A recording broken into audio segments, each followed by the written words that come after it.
Well, hey, I'm here with my great buddy, Marshall Goldsmith. And Marshall, thank you for writing the foreword to my book. It's great to have. I mean, you're the Thinkers 50. You've now been like, you're not allowed to win it anymore. You're now in the Hall of Fame. So the best thinker of all time. 3 New York Times bestsellers.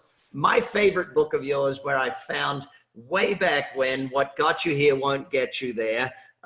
We've worked together on a number of projects since, and I've had you speak for us at many events, and I still love that you wow audiences all the time. My friend, thank you for being here with me. Oh, thank you so much for inviting me. Number one, you're the world's authority at business coaching, small and medium-sized businesses. Number two, I am your customer. Yes. My son is a small business owner. I'm the co-owner of his businesses. He's done very well, and an amazing amount of positive help from your organization. So I have been your customer for years. That's the world's best endorsement. Would you be this guy's customer? I am your customer. I'm not just pretending to be your customer. I'm a real customer. So anyway, love your organization. Love what you're doing. We've always had so much fun together. So very, very happy to be talking with me, and very excited about your new book. So I've got a few questions for you. Excellent. Well, as you know, when you release a book, everyone wants to know what's in the book. So let's do this. Let's do it. Are we ready? Number one, how is your new book, Pulling Profits Out of a Hat, relative in today's economy? I think very simply put, from the smallest of businesses to the biggest of businesses, every one of them needs to continually learn to grow. And business changes, but it stays the same. I look at what we did, and interestingly enough, Marshall, as you know, when you come up with a book concept, it's never you sat there. I'm sitting there with a buddy of mine. He said to me, Brad, it just seems like magic the way these companies like IKEA and Amazon, and it's magic the way they make massive profits. It's not magic. It's a formula.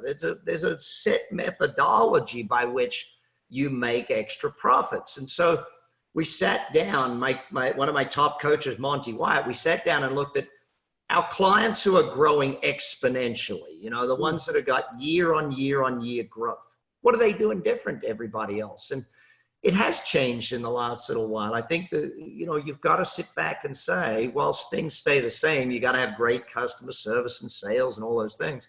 There are some things that have definitely shifted. What is the power of exponential growth? So when I look at the growth of a business, and you would see this all the time, Marshall, in the companies you coach, some of them, they do that grow and then dip, or grow and plateau, or grow, and they have those challenges. Exponential is about where you're getting them to continually year on year grow, and that they have a systemized methodology to do that. They're following a formula. I kind of struggle that a lot of business executives, they just think that, if I just keep doing it. No, there's a recipe for this stuff. There is a set methodology that if you follow it, it'll work for you the same way it does for others.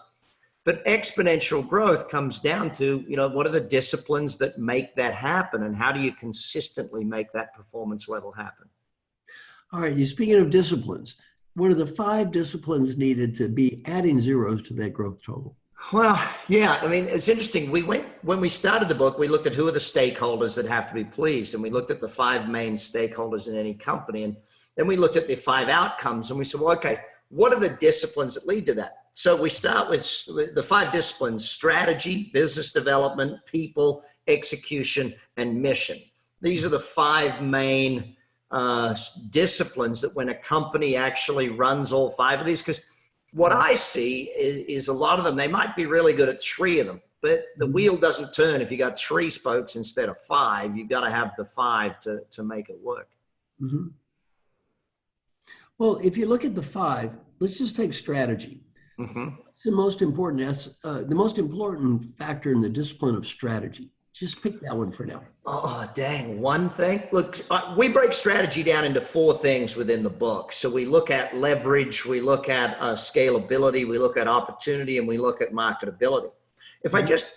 A lot of people get misunderstood when I talk strategy, though, Marshall. I think a lot of people think of strategy in terms of, what I would call a tactic.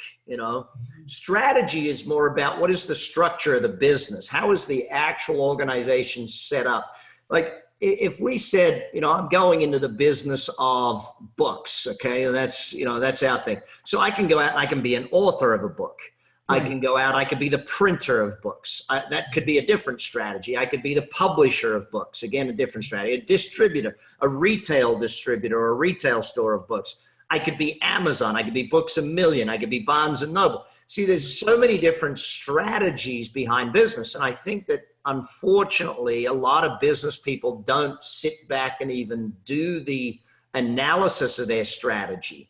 And they keep working harder with a strategy that is fundamentally flawed and therefore not capable of doing exponential growth. And I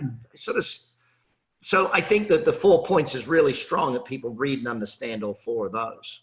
Now, if they do what they say, just focus on execution and not strategy, they could be moving very rapidly in the wrong direction.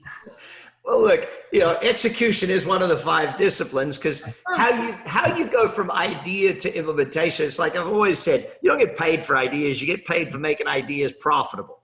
And so how you take a plan and turn it into an executed strategy is, again, one of the 5 disciplines that we have to get people through. I know that when you're coaching people, buddy, one of the big things that you're very strong on is making sure that they actually get implemented what they come up with. So, right. Now, how is strategy different in your mind than business development? Well, biz dev is really about the sales, the marketing, and the customer service. Biz dev is that customer side of it. Strategy is the core of the business, even the product. Like if you look at strategy from, let's use Apple as an example, right? So Apple's old strategy was sell one computer to one person type thing, and it came with it. And that worked in the 70s and 80s, and that when no one had computers. But when Steve Jobs came back, their strategy was incorrect. Their strategy of sell one computer to one person, and everyone had computers, so they had to restructure. He came up with a new strategy, move them into the music business, and again, totally different strategy. But they've still got to do sales. They still got to do marketing. They still got to have the customer service. They've still got to have all of those things. Strategically, he took the business in a different direction. But the sales, the marketing, and the customer service still has to be strong. So we go into that discipline within the book as to how to make sure that all 3 of those areas of the discipline of business development are real strong in any organization. What's the most important thing that the most important lesson a business owner can get from the discipline of people? If you're an exec, if you're an entrepreneur, very simply put, you don't run the business, your people do. And if you don't build the people, they can't build the business. It's pretty simple that way. How you recruit, hire, train, manage, coach, lead, the humans are either the best asset or the biggest problem in a company. And, I love the fact that if we do this right, our people become the greatest asset of the company and build the company. Ultimately, how you do all of those things, though, comes down to the execution of the discipline. And I call it a discipline because it's not about got it right once. It's a discipline that you got to do all day, every day, consistently and persistently. It's like the rent for success. You got to pay it every day. The same with people. You got to keep building them every day. It's not rocket science from that perspective, but it's a discipline that must be consistently adhered to. Now, what's a final thought you'd like to share with our listeners from your book? Well, my final thought is Marshall's a legend. I love Marshall. He's great. From the book, there's a line here on the bottom of the front page called "Adding zeros to your company isn't magic," right? That's what it says. Mm-hmm. The philosophy of adding zeros is probably one of the core principles of the book, that too many business people think that their business is, if you just do a 10%, 20%, too many executives are looking for that smaller growth. I want to challenge their way of thinking. And that's part of what we do in the book, is challenge your way of thinking that the level of growth goal that you're setting is way too small. The level of growth goal that you're setting is limited by the fact that you don't understand these 5 disciplines and how to actually multiply the growth of the company and add zeros to that bottom line, I guess. Instead of adding a percent, add a 0 to it type thing. Well, thank you so much. I love talking with you.